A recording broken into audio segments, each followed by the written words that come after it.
एकनाथ शिंदे के लिए, फडणवीस के लिए महाराष्ट्र की सरकार को चलाते रहना आसान नहीं है। यही वजह है कि लगातार कवायद चल रही है कि सरकार को मजबूत कैसे बनाए रखा जाए, कैसे किसी भी बगावत को या असंतोष को रोका जाए। मंत्रिमंडल विस्तार में होने वाली देर एक बात है जो ये साफ करती है कि फडणवीस और शिंदे को भी अपने विधायकों को समझाना पड़ रहा है, कई दिक्कतें झेलनी पड़ रही है। बहरहाल इस सब के बीच में एक बड़ी खबर ये आ रही है कि शिवसेना से बगावत करके महाराष्ट्र के मुख्यमंत्री बनने वाले एकनाथ शिंदे के सामने नई मुसीबत खड़ी हो गई है। अभी सरकार बने करीब 3 महीने ही बीते हैं, लेकिन उन्हें अपने साथ आए विधायकों की नाराजगी से गुजरना पड़ रहा है। इसी के चलते वो कैबिनेट का दूसरा विस्तार नहीं कर पा रहे हैं। दरअसल शिवसेना से बागी ज्यादातर विधायक एकनाथ शिंदे सरकार में खुद को मंत्री देखना चाहते हैं और यही मुश्किल की वजह है। फिलहाल असली शिवसेना और नकली शिवसेना का विवाद भी चल रहा है, जो सुप्रीम कोर्ट और चुनाव आयोग के समक्ष लंबित है। ऐसे में चर्चा है कि कुछ ऐसे विधायक भी हैं जो मंत्री न बन पाने की स्थिति में उद्धव ठाकरे गुट के साथ जा सकते हैं। ऐसा होता है तो एकनाथ शिंदे के लिए बड़ी मुश्किल होगी। यदि कुछ विधायक जाते हैं तो फिर एकनाथ शिंदे गुट के सामने दल बदल कानून का खतरा पैदा हो जाएगा। एकनाथ शिंदे ने जब शिवसेना से बगावत करके सरकार बनाई थी तो उन्हें 40 विधायकों का समर्थन मिला था। शिवसेना के कुल 54 विधायक हैं। ऐसे में उन्हें कम से कम 37 विधायक विवाद हल होने के लिए अपने साथ में रखना जरूरी है, ताकि दल बदल कानून से वो बच पाएं। इसीलिए यदि बागी विधायकों में से 4 भी अलग हो जाते हैं तो संख्या 36 रह जाएगी और दल बदल कानून का खतरा पैदा हो जाएगा। यही एकनाथ शिंदे की मुश्किल है, जिसके चलते वो विधायकों को राजी करने की कोशिशों में जुटे हुए हैं। शिंदे ग्रुप के एक सदस्य ने कहा, फिलहाल ये पूरा विवाद सुप्रीम कोर्ट में लंबित है। इसके अलावा चुनाव आयोग के पास भी दोनों पक्षों की याचिका लंबित है। लेकिन इस वक्त यदि कैबिनेट विस्तार होता है और मंत्री पद न पाने वाले नेता उद्धव खेमे में चले जाते हैं तो फिर असली शिवसेना पर दावे का आधार ही कमजोर हो जाएगा। पहले कैबिनेट विस्तार में एकनाथ शिंदे गुट के 40 में से 9 विधायक मंत्री बने हैं। ऐसे में बाकी लोग जो हैं वो बड़ा गुट है इस असंतुष्टों का, और ऐसे में ये बहुत ही साफ है कि सभी को मंत्री बनाना भी संभव नहीं है। अब 4 भी अगर असंतुष्ट हो जाते हैं तो ये एकनाथ शिंदे के लिए मुश्किल खड़ी कर सकते हैं। बाकी के लोगों के बीच में असंतोष है कि उन्हें शिवसेना से बगावत करने पर आखिर क्या मिला है। इसके अलावा एक बड़ा गुट ये भी सोच रहा है कि शिवसेना से बगावत पर एक तरफ उनकी चुनावी संभावनाएं कमजोर हो सकती हैं तो दूसरी तरफ उन्हें मंत्री पद जैसा फायदा भी नहीं मिल पाया है। महाराष्ट्र में एकनाथ शिंदे अब ज्यादा से ज्यादा 23 और लोगों को मंत्री बना सकते हैं, जबकि उम्मीद सभी 31 विधायक लगाए बैठे हैं। इसके अलावा भाजपा को भी कोटे में रखना है। ऐसा भी नहीं कि सभी के सभी बागी ही मंत्री बना दिए जाएं। भाजपा इस सरकार में लगातार कॉम्प्रोमाइज करती आई है। क्या भाजपा दबाव में है? क्या भाजपा की मजबूरी है? देखने में तो ऐसा ही लगता है। जिस तरह देवेंद्र फडणवीस उप मुख्यमंत्री बने, उसी के बाद ये कयास लगने लगे थे कि एकनाथ शिंदे गुट बीजेपी जैसे बड़े दल पर हावी हो रहा है, जिनके विधायकों की संख्या बहुत ज्यादा है। ऐसे में एकनाथ शिंदे के लिए चिंता की बात हो सकती है कि कैसे विधायकों को साधा जाए, क्योंकि अब उनकी सरकार खतरे में आ सकती है। महज 4 विधायक अगर असंतुष्ट होकर दोबारा उद्धव ठाकरे के पास चले जाते हैं तो दल बदल कानून के लपेटे में वो आ जाएंगे। दरअसल दूसरे कैबिनेट विस्तार पर भाजपा की भी नजर है और उसके विधायकों की संख्या ज्यादा है। उन्हें भी अपने असंतोष को देखना है। ऐसे में वो ज्यादा मंत्री पद चाहती है। इसके अलावा छोटे दलों के विधायक भी मंत्री पद की मांग कर रहे हैं। निर्दलीय भी इसमें शामिल है। बीजेपी के सामने क्या रास्ते बचते हैं? बीजेपी के सामने सबसे बड़ा रास्ता तो ये है कि वो ज्यादा से ज्यादा शिंदे गुट के विधायकों को मंत्री बनाए।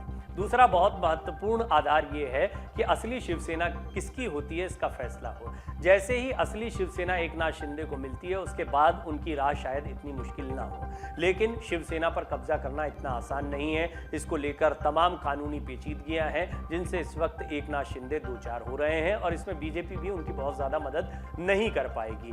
बीजेपी उन्हें ताकत दे सकती है। बीजेपी ये सिद्ध कर सकती है कि एकनाथ शिंदे असली शिवसेना है और जनता के सामने एक मैसेज देने की कोशिश कर सकती है। लेकिन जब बात कोर्ट में सिद्ध करने की है, चुनाव आयोग में सिद्ध करने की है, तो एकनाथ शिंदे को दस्तावेजी तौर पर खुद को मजबूत दिखाना होगा। फिलहाल एकनाथ शिंदे मजबूत दिखाई देते हैं। यह उद्धव ठाकरे की चिंता बढ़ाने वाला रहा है। लेकिन एकनाथ शिंदे की परेशानियां भी कम नहीं हुई हैं। जब मंत्रिमंडल का विस्तार हुआ और मंत्रिमंडल में 9-9 का फॉर्मूला तय किया गया तो 9 बीजेपी के विधायक मंत्री बने और 9 शिंदे गुट के बने। एक मैसेज देने की कोशिश की गई कि बराबरी से दोनों गुटों के बीच में मंत्रिमंडल का बंटवारा किया गया है। लेकिन यहां भी बड़े विभागों को बीजेपी के नेताओं के पास रखने और छोटे विभाग या कम महत्व के विभाग एकनाथ शिंदे गुट के पास जाने के बाद में एक विरोध और असंतोष देखने की खबरें आने लग गई थी। यह स्पष्ट हो गया था कि शिंदे गुट में सभी इस बात से खुश नहीं है कि ज्यादातर बड़े मंत्रालय बीजेपी के नेताओं के पास, विधायकों के पास गए हैं।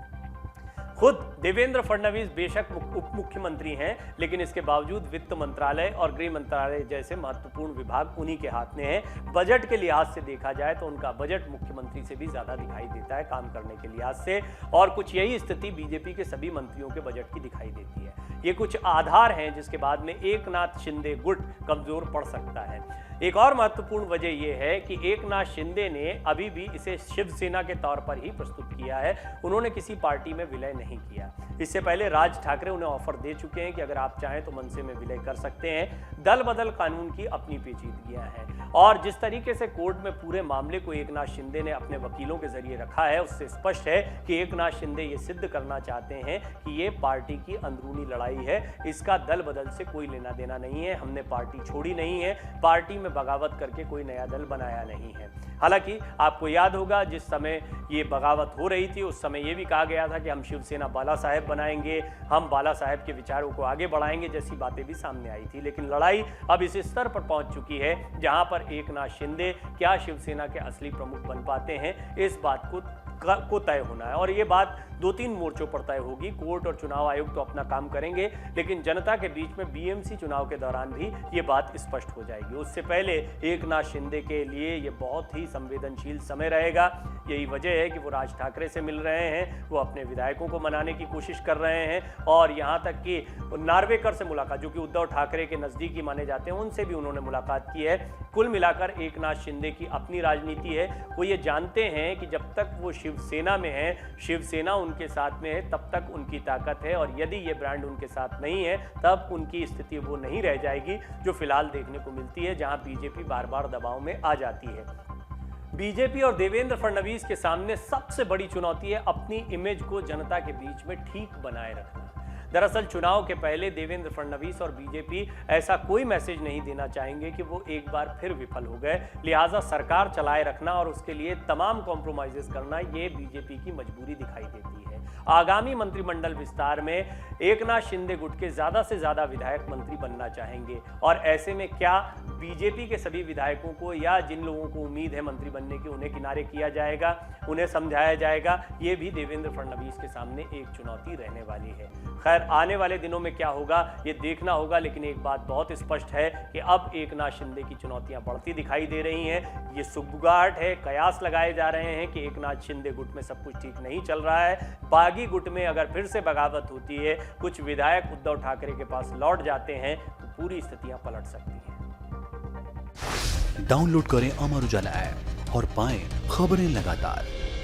अगर आप ये वीडियो YouTube पर देख रहे हैं तो हमारे चैनल को सब्सक्राइब करें और बेल आइकन को दबाना ना भूलें। अगर आप Facebook पर ये वीडियो देख रहे हैं तो हमारे पेज को लाइक करें।